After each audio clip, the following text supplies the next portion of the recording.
You know what I'm doing after this? What's that, buddy? I'm running 7 miles after this, probably, or in a little bit. So either after this or a little bit, whatever comes first. I don't know. That's awesome, buddy. You're like already way ahead of me with your. I took last week off, so it actually feels good. I kind of miss it, even though like I obviously don't like running, but I kind of miss it. So I'll be doing the 7 miles today, and then what are you at now? My longest recently has only been 5. Oh, really? I want to do a 6 soon, but I have this stinking like pulled left oblique or sore left oblique. I don't know what you want to call it, but it's been kind of nagging me for like a week now. And that's chicken tenders, right? Not your oblique tender. Yeah. So what happened? So what did you do? I mean, let's get into that. No idea. Started hurting. I've never had like a sore oblique before. Like that's like the only time. Yeah, it's like the only time that would happen is if like I got hit by something, you know? Yeah. Yeah, so my fear is that it's like a low-grade hernia. So I hope it's not that, because I've had 2 hernias already in my life. And if it is like a herniation of like the abdominal wall, then usually you need surgery to close back up, I think. And that'd probably be the end of the Tough Mudder for me. So I'm hoping it's not that. So what's your plans for that then? Yeah, I just kind of took an unplanned deload week. So like this week then? Yeah, this week, starting I think Saturday or Sunday, I've been deloading. So it was getting a little better. Then yesterday it was worse. This morning it felt better than yesterday, but now it's back to probably the not good. Yeah. Are you doing anything like with movement wise to try to like see if you can get some like blood in that area? Like yeah. So Saturday, pretty much no added like resistance exercise training. I just did like a really, really light, really basic like core circuit, and then some like walking. That's pretty much it. My step count has been pretty decent, actually. I think it's been above 10,000 steps for most days, except for yesterday was horrible. And are you using your phone? Yeah. Yep, I just use the phone and the health app. So most days it's well over 10,000, but probably between like 10 and 14,000 most days. But about yesterday? Yeah, yesterday I think it was only it was sub 5,000. It was like 4,900 or something. Just because I didn't get a chance to go out before work. Sleep's been crap recently. My eyes have been like super dry. Yeah, I know, it sucks. So it's like not a good recipe for recovery.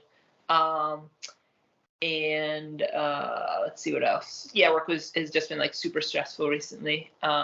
It's just like everything's like, it's pile-on principle. Everything's like more. And no support, unfortunately. So I got you moral support if that's okay. Yeah, thank you, buddy. I appreciate that. That actually means a lot.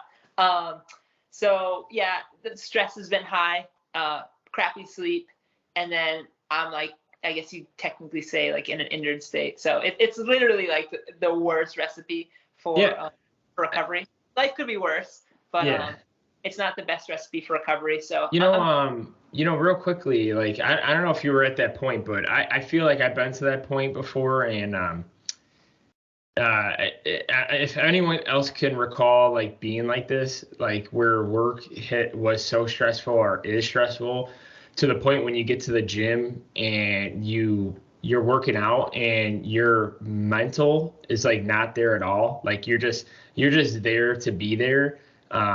So if you've ever experienced that, that's like kind of how I feel sometimes when like work is like really stressed, or like if it's like a life situation, like, or just like, something in your life is like stressful, you get to the gym and you feel like you have like an out of body experience when you're just there and it looks like you're looking at yourself working out, but you have like no feelings towards the workout. Is that like sometimes what you have gone through if like in those Yeah. stressful situations? Yeah, definitely. I think I'm usually able to be like at least semi-present, but work like will always, especially if it's like stressful, and it's like in the middle of the week, work always creeps like back into your head, into my head. But yeah, I'd say right now I feel like pretty discouraged about like the recovery process. But the reason why I'm mentioning it is because like it's important to recognize that, and it's when you're usually in a state of like poor health, it's hard to envision a state of good health.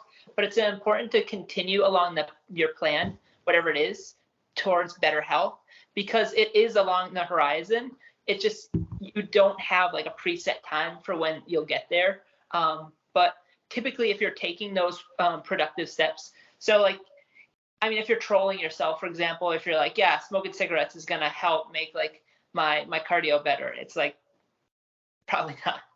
But if, for example, your goal is weight loss and you find that you can add a 20-minute walk in during the day, but your weight continues to go up, continue with that 20-minute walk. Don't take it out because it's not working just yet. You have good reason to believe that's still working. Maybe there's something else you have to look into. Maybe take out sweetened beverages. Maybe replace them with non-nutritive sweeteners, like, you know, a diet soda, for example.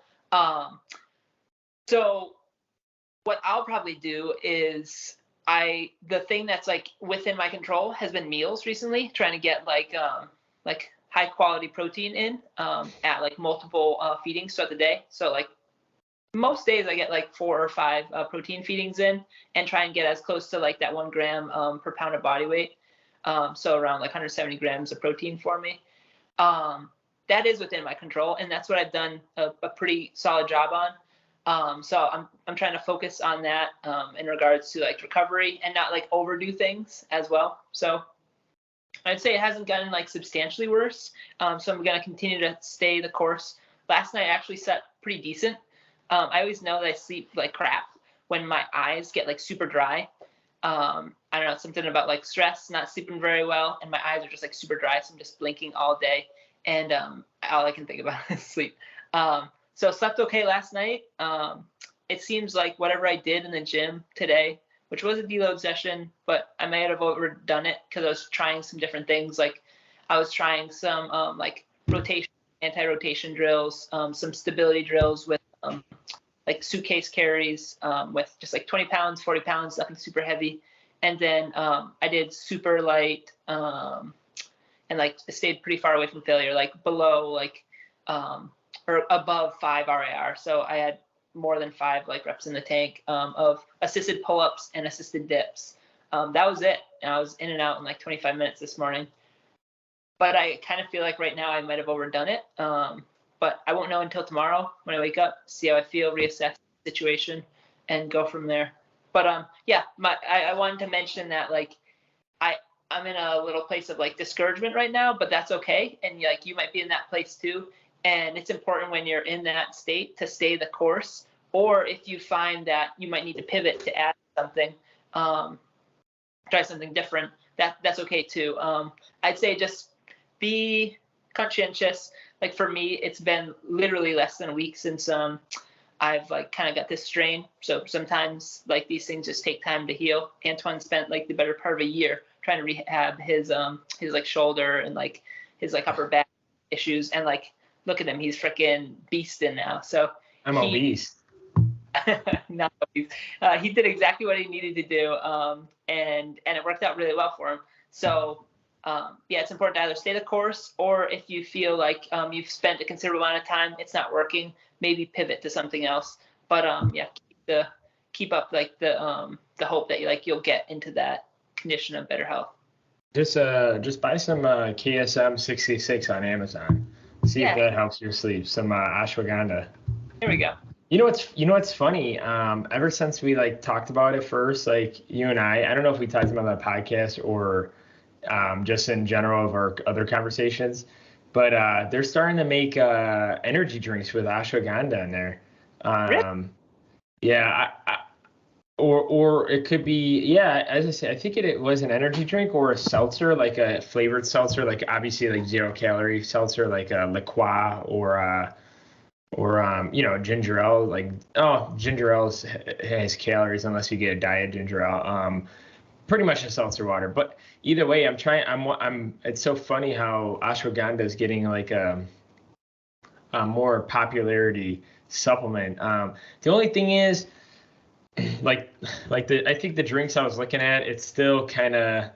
I feel like it's like overpriced, like when CBD came to the market, unless you get like raw like ingredients, like what I get, the capsules, because I pay $16 for a 30-month supply, and I think like you get like a 4-pack or a 6-pack of these drinks, and I think they're like $16. And think about it, you get a 4-pack, that's like 4 days, not even. So it's like, I don't understand why they had to do that to people, because like, I don't know. I think ashwagandha has also helped me lower anxiety through the day, and then it helps me with like anxiety before bed. So I don't know. I mean, obviously, there's a lot other factors that you probably are gonna fix or hoping to fix, but like I just know like before bed, like with I take 500 milligrams in the morning and then 500 milligrams before bed. It helps with a lot better to like calm me down if like I have like a head full of thoughts, or I'm thinking about the next day when I shouldn't be until I wake up type deal. But I don't know. I mean, obviously there's probably a lot more, but it's been helping me. I've been using ashwagandha now for like 4 months now, 3-4 months, I think. I don't even remember anymore. Yeah. But I don't know. Roman and I did get to see each other, folks. So we got to see each other last week. It was very minimal, but we were there with each other. So it was really nice to see Roman. And I got to my goal weight for the reception. So. Oh yeah. Oh, by the way, buddy, I forgot to message you this morning. So I haven't weighed myself since last week, since we flew into Chicago. So I haven't weighed myself in a week. I weighed 193, so 2 pounds down from before I left. Dang, that's crazy. I don't even know how. Like I didn't really count macros. Like the 2 days I was there, like the flight before we left, like I had like a steak taco dinner with like 3 full tacos and with rice and beans on the side with some tiramisu afterwards. Like yeah, so I weighed 193 this morning. Like obviously, my next goal is not to lose any more weight, so just pretty much like maintain. So from here on out, like like if I'm gonna be doing something with like macros or food, it's gonna be a lot less calculations. Probably gonna go back to like the 80-20 rule instead of like the 98-2% rule, where 80% of the time I'm gonna be recording and 20% of the time not recording. Obviously I've been dieting for like almost like 3/4 of a year to get to this weight. So, a lot of things are getting more, I guess, calculated and a lot more OCD-ish type deal with when it comes to like, can I eat this? Should I eat this?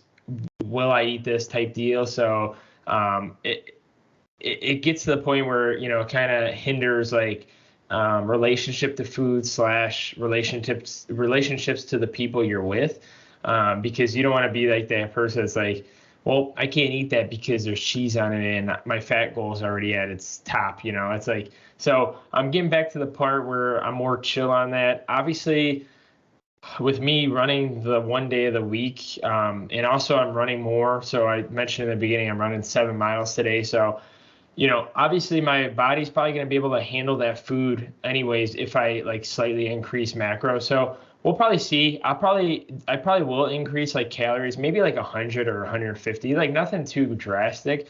And also too, like I've been feeling full with the calories I'm eating today. Like yesterday, I pretty much maxed out my calories for the day. And like I'm still 2 pounds down from last week. So it's like, obviously, like, I don't know, like, at the end of the day, like yesterday, like, I was so full, like, we ate at, like, 7 or 7:30 p.m., and then I ate again at, like, 8:30, 9-ish p.m., and, like, I just was full, really full, chugged a bunch of water, and yeah, and I ate like a salty ass meal too yesterday. I had carnitas for tacos for, and then the carnitas meat. So I mean, like I couldn't even tell you, like, even if I was holding on water, I feel like it's crazy on how I was 2 pounds down, because like the carnitas meat that I get is like seasoned, and I'm telling you right now, it's probably like 500 milligrams per 4 ounces of meat, pretty much, and that's like quite a bit, especially on top of like the refried beans and like all the other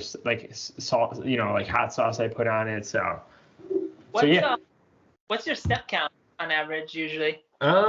You know what? I don't. So I used to like calculate like steps when it comes to like when I had a Fitbit, because before I had an Apple Watch, I used to be like always Fitbit, and Fitbit. I used to go by like step count when it comes to like activity wise. What I've been doing for like, here, let me see if I can pull it up. So what I've been doing for like activity wise, where I pretty much try for Apple Watch, I just try to like maintain like 1,000, at least 1,000 or more calories burned. Okay. I don't like, obviously it's probably wrong, but like because I've been recording for so long, like before when I wasn't losing weight, I'd be like 800 to 1,000 calories in a day. And then when I wanted to, start cutting, I did like 900, and then I went to like 1,000 calories. So no matter what, like even if it's an off day and, walking is my main cardio for the day, like I would do cardio or yoga to like get to that 1,000 calories or 900 calories. But like, so let's see, yesterday, to give you an average about what steps I did. So yesterday I did 7,000 steps. Monday I did 9,000. Wow, I would have thought it would have been way higher, but I know you're on the tail end of your vacation too. Yeah. Saturday, Sunday.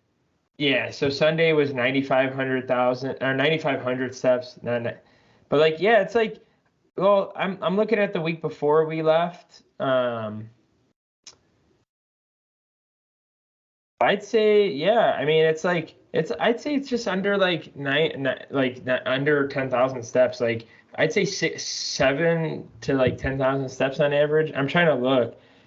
Like, but there's some days I take like 17,000 steps. It's like, I was gonna say, like today you're gonna be close to 20,000. I bet at the end of the day.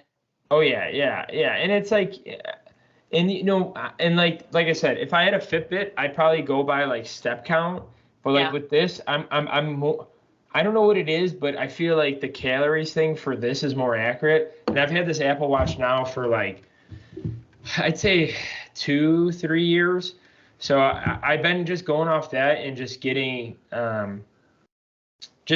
accurate with that. I don't really go by steps, like I said. When I did have a Fitbit, I did go by steps. So it's kind of weird the way I calculate now, but it works. Like it does. Because you built in progression over time. So you realize you're around like, okay, 800, sometimes up to 1,000. But then when you wanted to lose more weight, you're like, okay, I'll kick it up to 900, which, it's like, that's like probably walking in an extra mile for you. Maybe not even, and that was enough to like start to like see a difference on the scale for you. And then you were like, okay, I could push it a little more. I could dig a little deeper. And you added like an additional 100. And like, it doesn't matter if it's accurate. Like, what if that's only 50% of that, right? But what matters is that like it follows a trend, and that like as it goes up, as long as like the readings are consistent, you're not putting it on above a burner where it's like picking up the heat of it, right? I'm just kidding. But as long as it's like the trend is consistent, then that's like really smart for you to do. Yeah, I mean, I like, so like also too, like for distance wise, like obviously like with steps, distance, and calories, we're not saying it's accurate, but if you look at like, if you follow the trend and progressively overload that, then that's exactly what Romer is like getting at. But like right now, like yesterday, I walked like 3.5 miles. So like even when I work my workout days, like I still tend to walk like quite a bit, and I'd say on the lowest end, like the lowest end, I'll walk 2 miles a day, but like the highest end, it'll be like, 5. obviously on my running days, it's going to be a lot more than that. But like I take my dog for a walk like twice a day, like minimum twice a day.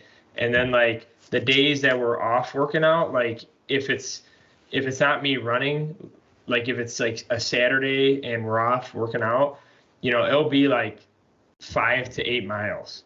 So it's like, like I think that's also why I probably don't do like 10,000 steps on average, like every single day anymore, because the fact that I think it's just like the weekly average. Like, people always, I think Alan Aragon was like posting about it yesterday.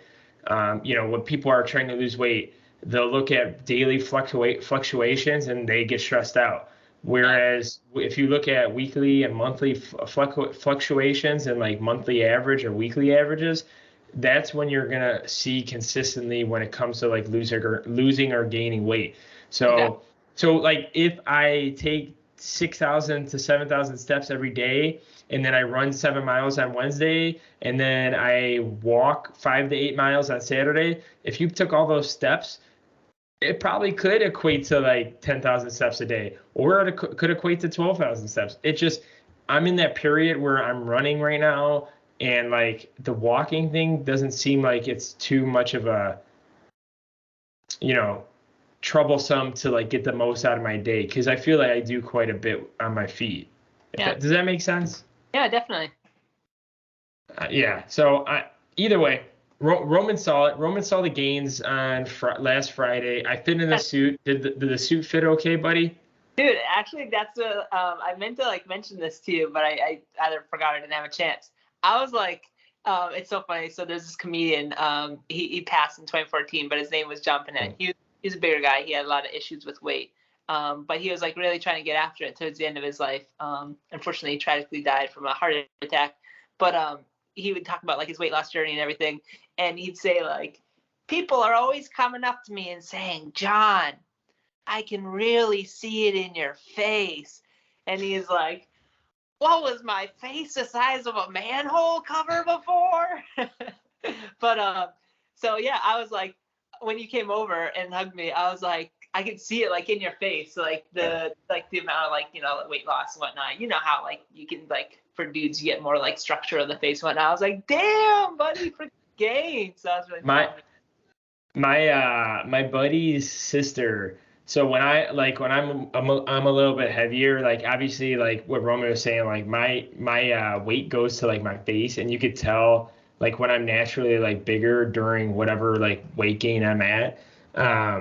But she's like, she said to my buddy, she's like, your friend Antoine, when he's heavier, he looks like normal SpongeBob. You ever watch like normal SpongeBob where he's like all shiny and like round?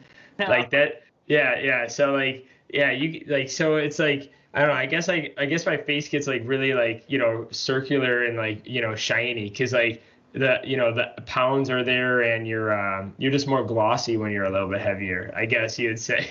Yeah. But yeah, maybe. Well, it's also probably the haircut too. I got my hair cut. I didn't take a shower today, so that's why I'm wearing a hat. So I was like, you know what? When I'm running, I'm like, well, why even worry about taking a shower until after I run? So it's like I'm gonna wait. So there's no point in with working from home and being at home. Sometimes it's like, I'm not here to impress anyone until after I do that run. So. But yeah, buddy. The other thing probably we want to talk about today too is well, I think you and I just talked about it, but where the heck was it? The Arnold Results. Obviously, I didn't really watch it. I still have to watch the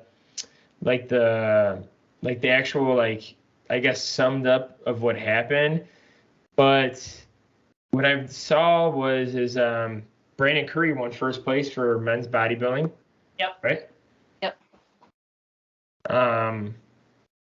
It's so funny. It's like I'm trying to pull it up on. Oh, here it is. Yeah, let's see. I think William Bonac was second.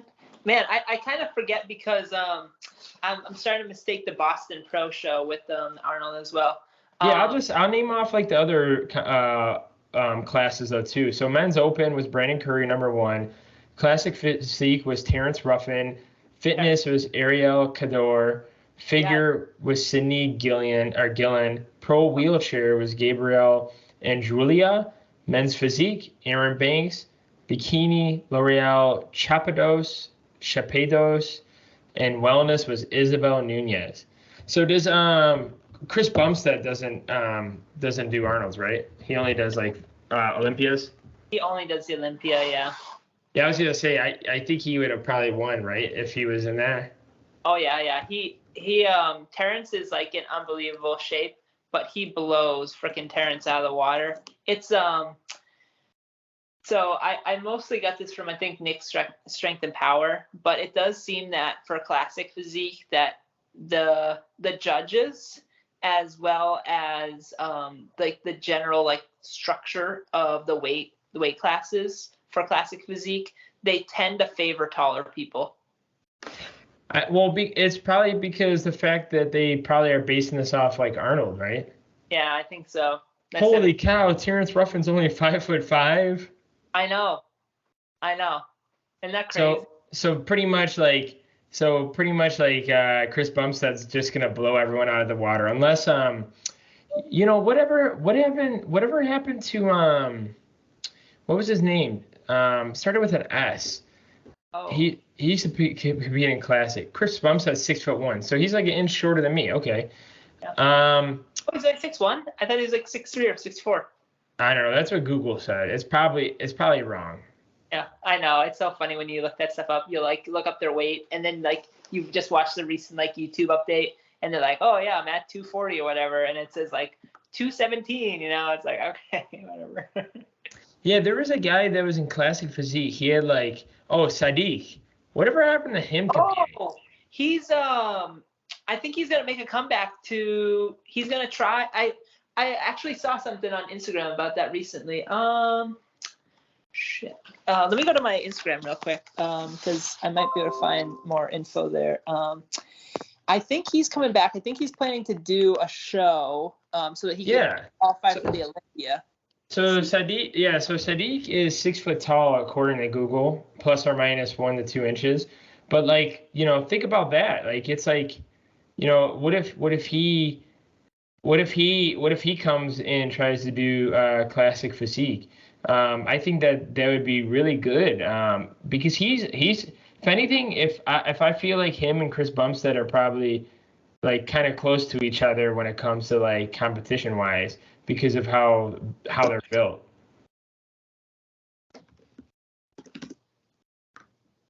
Yeah.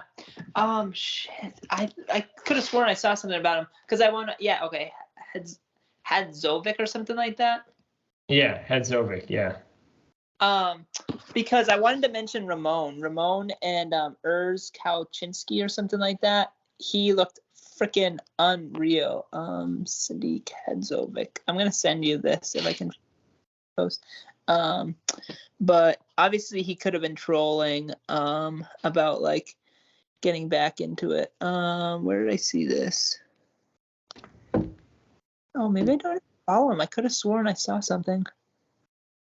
Maybe you saw it on like Generation Iron or another bodybuilding page, like This Is Bodybuilding. Probably buys and tries or something like that.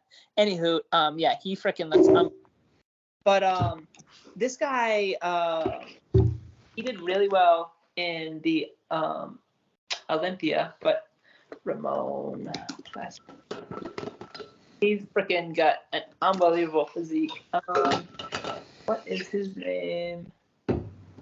Ramon Rocha Quiros, I think. Yeah, that's him. Freaking, he looked unbelievable at the Arnold. And another guy who I think will do pretty well. He's not going to be Bumstead, but it's like Urs. Do you think one last thing while you're looking that up? Do you think classic physique or like bodybuilding? Well, open bodybuilding is probably not going to really matter too much. But do you think like classic physique should do like a height class, like do like 5'5" and below, and then 5'6" and above, or like 5'7" and above, where it's it might, because see, the thing is, we're used to seeing weight classes, right? Yeah. But like, if weight classes are such a thing, like, weight looks different. Like if you look at Franco Columbu, like compared to Arnold, like obviously like they're both the best at like the tallest and like the shortest, right? Yeah. And if they had a division where it was like 5'8" and below or 5'9" and above, Yeah. like Arnold and Franco would be Olympia, like hands down, like throughout the years. It just, I don't know. I just see because if you're right about that classic physique thing where they're judging like based off height, then like I said, Chris Bumstead just as long as he keeps showing up every year and like keep grinding like he's been doing, like. Yeah, but also like, all right, so to throw a wrench in the mix, what about Sean Clarita earlier this year? He won like the first or actually it might have been at the tail end of 2021. I don't remember the exact date. But Sean Clarita went to open bodybuilding just to see. He's not actually going to do that. He's going to stay 212 to the best of my knowledge. And he freaking won. And he beat some like big name people. What was his height? Sean Clarita is 5'2". And he steps on stage at like 180 something, I think. But wow. He's freaking like unbelievably stacked. Like, yeah. I mean, he's like as muscular as like Hadi Chupin. Yeah, and Hadi's freaking massive. And Hadi's also short. I think Hadi's like 5'6", 5'8", something like that. Well, yeah, I mean, so with the bodybuilding open, I mean, I know, like the only tall people was like what's his name, Cedric McMillan or whatever. I think he was like the only like really tall one, and Big Romney. That's like the two guys that are only tall. Yeah, true. Everyone else is like probably like under 6 foot, I'd say. Yeah, I think Phil Heath is under 6. I think Kai Green's under 6 feet. Hunter definitely is. Nick Walker definitely is. Ian Valier might be like close to 6 feet. He might be like 5'11", I think. Yeah, when I met Jay Cutler in person, like I think I saw that picture somewhere, but like you could see how short he is compared to me. Like it's just hilarious. But like even with him not competing, he's still like 100% more jacked than I am or I'll ever be. Isn't that crazy? The arms are still freaking insane, and I love it. That's unbelievable. I love that. I mean, this is Fat Twine, so I was like over 200 pounds, like 215, 220. You get some gains there. Look at your arms; they're comparable to him. Trying to get it where it's not so bright. Here, let's see. Maybe like this. Oh. Yeah, no, I can see. Yeah, that's yeah, you could see the round face in that photo. That's when you know. But yeah, Jay Cutler, I mean, like I had like he was up to like maybe my nose or like my mouth when it came to like, so, and I'm 6'2". If you're thinking like this much, it's probably like 5'8". Yeah, he's like 5'8", maybe. Yeah. But you know what? I mean, that was like Colin von Moger when I met him in person. Him and I were like the same height too. So. Okay. God. He sounds like he's going through a rough patch right now. Colin von Moger. Yeah, can you imagine me against Michael Lockett at a bodybuilding show? Yeah, let's go. Oh, bro, that guy, like literally, like he just look at how massive he is compared to me. I know, dude. It's so freaking. When I saw his glutes, like they were so striated and just like shredded, and someone asked him how much cardio he did. He goes, maybe walking to pick up more dumbbells when I'm working out. That's about it. And he's such a cool guy. Like he was like so calm and like, he was so cool and like, really like talkative to us because he was the guest poser at the show I was at. So that's really cool. That's really neat. Wow. But yeah, let's end this. I'm probably got to go for a run. So thank you guys for tuning in. We'll see you guys on the next one. Make sure you are following us on all social platforms, aka Instagram and TikTok. Make sure you DM us if you want to see anything else. We're on all audio and video platforms for the podcast. Check us out on there. Like, subscribe on YouTube. Make sure you go on Roman's YouTube channel and subscribe to his channel as well. And then we'll see you guys on the next one. Peace.